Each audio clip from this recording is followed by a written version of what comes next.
Hi Best Buds, it's Cathy with Cathy's Garden, and I'm so happy that you've joined me today. Today we're going to make dangles from recycled clothing tags for our junk journals, but first let's have our shout out to June, Debbie, Ethel, Susie, Sherry, Kelly, Noreen, and Karen. I appreciate each and every one of you. Let's get started. I've been saving clothing tags for quite some time now, and you can see I have a lot. These are all the same size.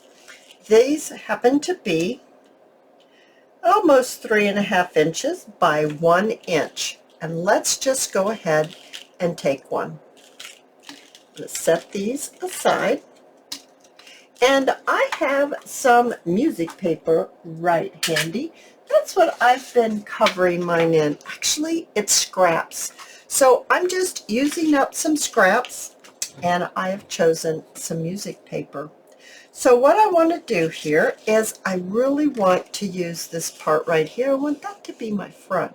I'm going to turn it over, and I'm going to get my art glitter glue, and I'm simply going to place my glue on top of my clothing tag. Now, if you don't happen to have any clothing tags, you could make these out of some hard cardstock, or maybe even a recycled food box, something like that.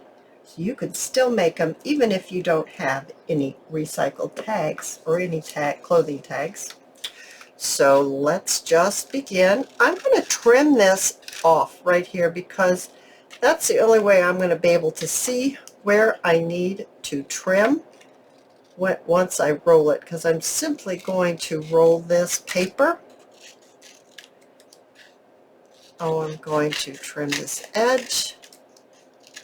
Here we are. And I'm simply going to apply my glue on this side.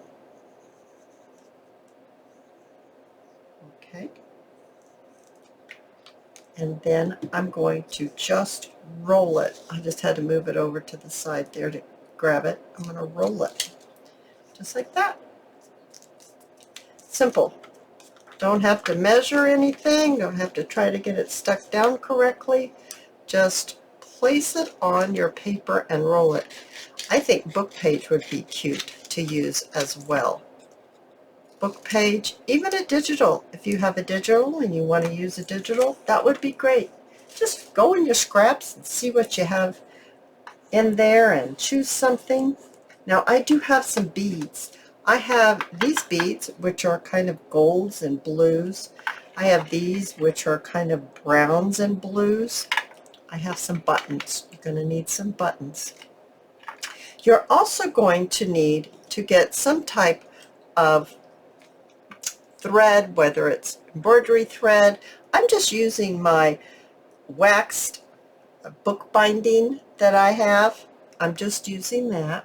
Now you want to make sure that whatever you're using is going to be able to go through the bead that you have. You're not going to want to get something that the bead's not going to be able to slip on. That's highly important. I'm just trying to grab another bead here to show you, because I realized that one you might not have been able to see very well. So you want to make sure your bead will fit onto whatever you have chosen to use for your thread. So I'm going to just select, I think I'm going to select this button right here. This one has 4 holes. So I'm just going to go from the bottom, and I'm going to go up. So I have my thread coming out of my button this way. I'm going to give myself a little bit of thread to work with. I don't like to struggle trying to work with small amount of something when I'm working with my fingers. I'm choosing to go right across the hole that I've made a couple different ways. I've gone completely across, and then I've used the 2 bottoms. You could do it at an angle. It really doesn't matter. You just need 2 separate holes, and the thread that you're using needs to come out on the top part of the button, not the back part, the front. All right, that's really the important part. So let's go ahead and just start selecting some beads and place it right on your thread and let it go right up to the button. And I'm just randomly, now it looks like I might need to make another trim. I have to keep trimming. If it frays on the end, just keep trimming your end of your thread. That's another good reason why you should give yourself enough to work with. I'm going to pop on a blue one here just for some added color. Look how that's looking now. It's really looking pretty. All right, so just a few more. Now I have made some. They're sitting in this dish right here because this takes a little bit of time. It doesn't take a long time, but you'll spend a little bit of time putting your beads on your thread. And so that's why I went ahead and I made some. So let's see. I think that's probably long enough, and that's about an inch worth of beads. That's about an inch worth of beads that I have. Well, that one's going to come down. Let's see. Let's lift it up so you can see. That's about an inch worth right there. So this is the way that I found that's easiest. Go back down to where you were threading them on and put yourself a large enough knot. I do at least 2. If I think I need another one, I'll do 3 knots at the end. And the reason why I'm saying at the end, it's just much easier to do it here. I'm snipping off the extra. I don't need that string on there. If you're working with embroidery thread, you're going to need to get a little bit of white school glue or maybe even an art glitter glue, but you're going to need to glue the end just a little bit so it doesn't come undone. Now we're going to push our beads back down to the base, to the knot, and push your button there as well. Now I kind of left a little bit, some of them, no, I take it back, all of them are pushed all the way up. I'm looking at my examples. They're pushed all the way up. So I just have my beads up there to my button. I'm going to simply do the exact same thing on this side. So I'm randomly selecting some beads and just popping them on to my thread, and I really am not paying any attention to what I'm getting in my dish, but I do know that what I'm picking up will go with what I'm going to be making. So, you know, you may not, you want to make sure that the beads that you're using are in the color spectrum of where you're going to use them or how you're going to use them. So I'm thinking I'm about there. Now see, you saw that was kind of getting frayed. I'm just making another little cut there. Now I can pick it up and it should go right on. Oh sure, there we go. Now I think maybe just a couple more beads, and let's see, if I put this in this white dish you probably can see better. I think I want to get a dark blue one on here. Alrighty, now here you're going to need to make the knot right up against the bead. So pushing my knot right up to the bead and then making another knot and pushing it right up to the bead. Just like that. Now I'm choosing to make another one because my knots did not go on top of each other. Now this is the most fiddly part of this whole process. There we are. So now I have got my button with my beads. So kind of, if you want to look at it that way, it hangs down. We're going to use it in this manner. There you are. So now let's bring in my whole dish of different ones that I have made, and I'm wondering if I should grab maybe some coffee dye paper to be able to maybe see this a little better. I'm thinking maybe that might help. see these on here just a little better. I've got brown ones, I've got blue ones, I've got red and blue. And the reason why I've selected these colors are because I have some sari silk right here. And this sari silk is from Crimson Heart Studios on Etsy. And I will just put the information down below. And let's go ahead and let's see, which one do we want to use? I don't know, they're all so pretty. How about this pretty blue one? Maybe this dark one will show up better. Oh, it does not matter. How about this one? Let's use this one. It's kind of a lavender and purple and blues, and it's very beautiful. Now let's get back to our covered clothing tag. I'm going to bring in my corner rounder. I'm just using the smaller one, and I'm just going to round the corners. Just like that. Very simple. All right. And I am going to ink mine. Now, I know that not everyone inks, so you don't have to do this inking process. If you don't have ink or if you don't want to use ink, that's fine. This is your project. You make it your own. But I love to ink, and so I'm going to ink mine around, just simple like that.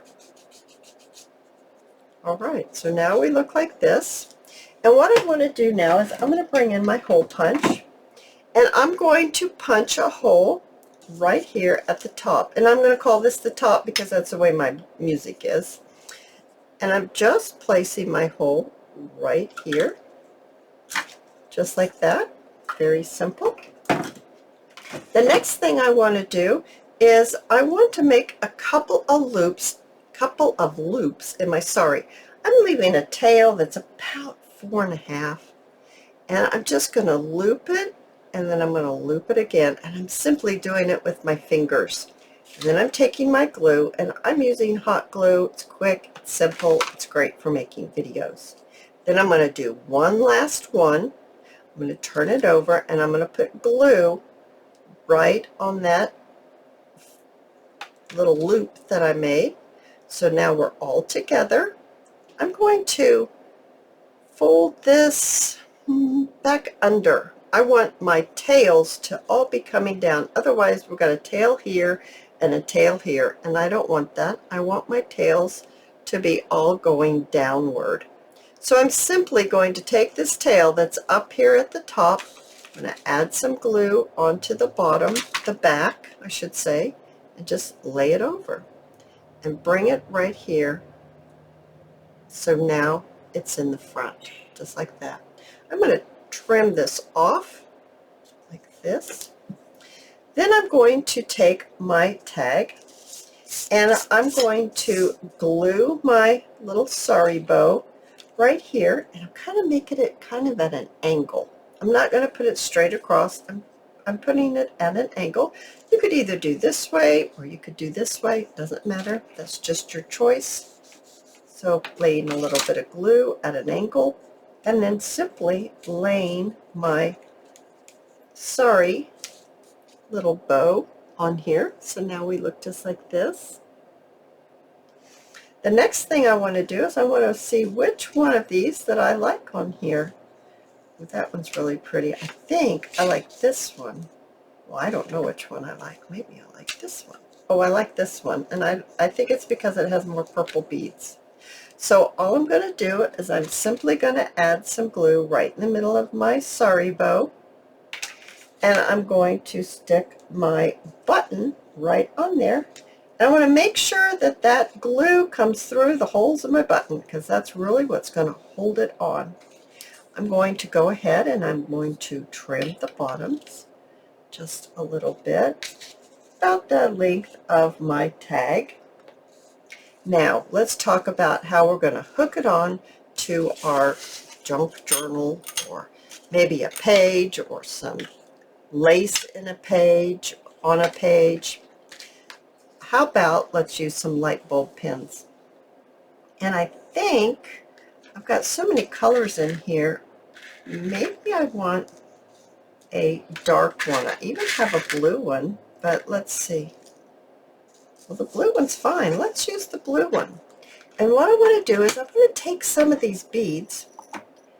Now, I did not use these colors when I made this one, but I think I can go ahead and show you what I'm talking about. Open up your pen and just select some beads in the colors that you used to make your button dangle. So I'm just selecting some of these that I think will go just fine with what we've got going on here. I'm going to select this one and maybe this one. There we go. And then, so we've got the beads right on the light bulb safety pin.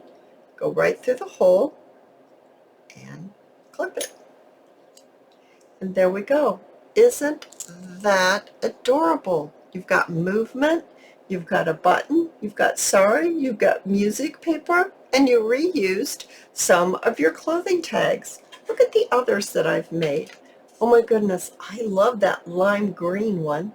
And there's another purpley one. I put some faux pearls on there as well. And then there's a pink one. Oh my goodness, you guys, I absolutely love this project. I hope that you have enjoyed it too. If you have, please give me a thumbs up. I invite you to subscribe to my channel, and I'll see you in my next video. I'll see you there, guys. Bye now.